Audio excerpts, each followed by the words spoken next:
Hello, അസ്സലാമു അലൈക്കും. ഇന്ന് വെറും 5 മിനിറ്റിൻ്റെ ഉള്ളിൽ ഗോതമ്പ് പൊടി വെച്ചിട്ട് റെഡിയാക്കി എടുക്കാൻ പറ്റിയിട്ടുള്ള ഒരു അടിപൊളി ബ്രേക്ക്ഫാസ്റ്റിൻ്റെ റെസിപ്പിയാണ്. അതിനായിട്ട് ഞാനിവിടെ 1.5 കപ്പ് ഗോതമ്പ് പൊടി ഒരു ബൗളിലേക്ക് ചേർത്ത് കൊടുത്തിട്ടുണ്ട്. ഇതിലേക്ക് 1 കപ്പ് ചിരകിയെടുത്തിട്ടുള്ള തേങ്ങ കൂടെ ചേർത്ത് കൊടുക്കാം. അടുത്തതായിട്ട് ഇതിലേക്ക് ഒരു 2 ടീസ്പൂൺ പഞ്ചസാര ചേർത്ത് കൊടുക്കാം.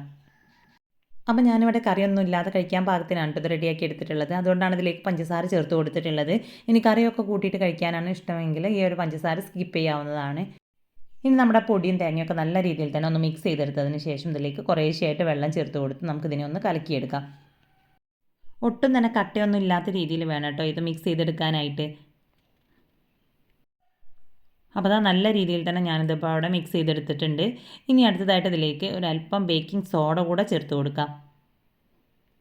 അപ്പോൾ ഇത് ഇൻസ്റ്റൻ്റ് ആയിട്ടാണ് റെഡിയാക്കി എടുക്കുന്നത് കൊണ്ട് തന്നെ നല്ല രീതിയിൽ തന്നെ നല്ല സോഫ്റ്റായി കിട്ടാൻ വേണ്ടിയിട്ടാണ് കേട്ടോ നമ്മളിതിലേക്ക് ബേക്കിംഗ് സോഡ ചേർത്ത് കൊടുക്കുന്നത്. ഇനി കുറച്ചധികം തന്നെ സമയമൊക്കെ ഉള്ളവരാണെങ്കിൽ 1 മണിക്കൂറൊക്കെ നമുക്ക് ഇതിനെങ്ങനെ റെസ്റ്റ് ചെയ്യാൻ വെച്ചതിന് ശേഷം മാത്രം ചുട്ടെടുത്താൽ മതിയാവും.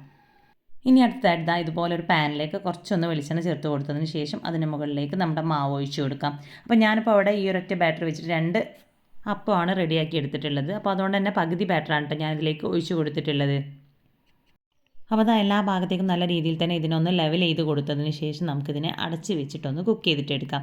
അപ്പോൾ ഒരു 5 മിനിറ്റ് കഴിയുമ്പോഴേക്കും തന്നെ നല്ല രീതിയിൽ തന്നെ ഇത് കുക്കായിട്ട് കിട്ടും കേട്ടോ. ഒരുപാട് ടൈം അങ്ങനെ എടുക്കുകയൊന്നുമില്ല. അപ്പോൾ ഒരു 5 മിനിറ്റ് കഴിഞ്ഞപ്പോഴേക്കും നല്ല രീതിയിൽ തന്നെ കുക്കായി വന്നിട്ടുണ്ട്. ഇനി ഇതിനെ ഞാനിപ്പോൾ ഇവിടെ വേറൊരു പ്ലേറ്റിലേക്ക് മാറ്റി കൊടുക്കുകയാണ്.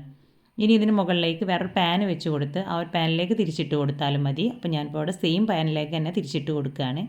അപ്പോൾ ഇതുപോലെ കുറച്ചുകൂടെ ഒന്ന് വെളിച്ചെണ്ണ സ്പ്രെഡാക്കി കൊടുത്തതിന് ശേഷം ഇതിലേക്കൊന്ന് തിരിച്ചിട്ട് കൊടുക്കാം. അപ്പോൾ മുകൾ ഭാഗം കൂടെ ഒന്ന് ഡ്രൈ ആയി കിട്ടാൻ വേണ്ടിയിട്ടാണ് ഇതേ രീതിയിൽ ചെയ്തെടുക്കുന്നത്. അപ്പോൾ ഒരു മീഡിയം ഫ്ലെയിമിലിട്ടിട്ട് ഒരു 3-4 സെക്കൻഡ് വെച്ച് കൊടുത്തതിന് ശേഷം നമുക്കിതിനെ പാനിൽ നിന്നും മാറ്റി കൊടുക്കാം. അപ്പോൾ മുകൾ ഭാഗമൊക്കെ നല്ല രീതിയിൽ തന്നെ ഡ്രൈ ആയി വന്നിട്ടുണ്ട്. അപ്പോൾ ഏറ്റവും സിമ്പിളായിട്ട് മടിയുള്ള ദിവസങ്ങളിലും തിരക്കുള്ള ദിവസങ്ങളിലൊക്കെ റെഡിയാക്കി എടുക്കാൻ പറ്റിയിട്ടുള്ള ഒരു അടിപൊളി ബ്രേക്ക്ഫാസ്റ്റിൻ്റെ റെസിപ്പിയാണിത്. അപ്പോൾ ഇതുപോലെ സിമ്പിളായിട്ട് തന്നെ ഗോതമ്പ് പൊടിയൊക്കെ വെച്ച് ചെയ്തെടുക്കാൻ പറ്റുന്ന ഒരുപാട് ബ്രേക്ക്ഫാസ്റ്റിൻ്റെ റെസിപ്പീസ് നമ്മുടെ ചാനലിൽ അപ്ലോഡ് ചെയ്തിട്ടുണ്ട്. അപ്പോൾ കാണാത്തവരുണ്ടെങ്കിൽ ജസ്റ്റ് അതൊക്കെ ഒന്ന് പോയിട്ട് കണ്ടു നോക്കുക കേട്ടോ. ഇനി ഇതിനെ ഇഷ്ടമുള്ള രീതിയിൽ നമുക്ക് കട്ട് ചെയ്തിട്ട് കഴിക്കാം.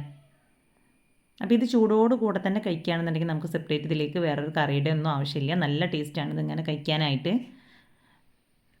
അപ്പോൾ നമ്മളിതിലേക്ക് കുറച്ചധികം തന്നെ തേങ്ങയൊക്കെ ചേർത്ത് കൊടുത്തതുകൊണ്ട് തന്നെ ഇടയിൽ നല്ല പോലെ കടിക്കാനായിട്ട് നമുക്ക് ആ ഒരു തേങ്ങയൊക്കെ കിട്ടുന്നുണ്ട്.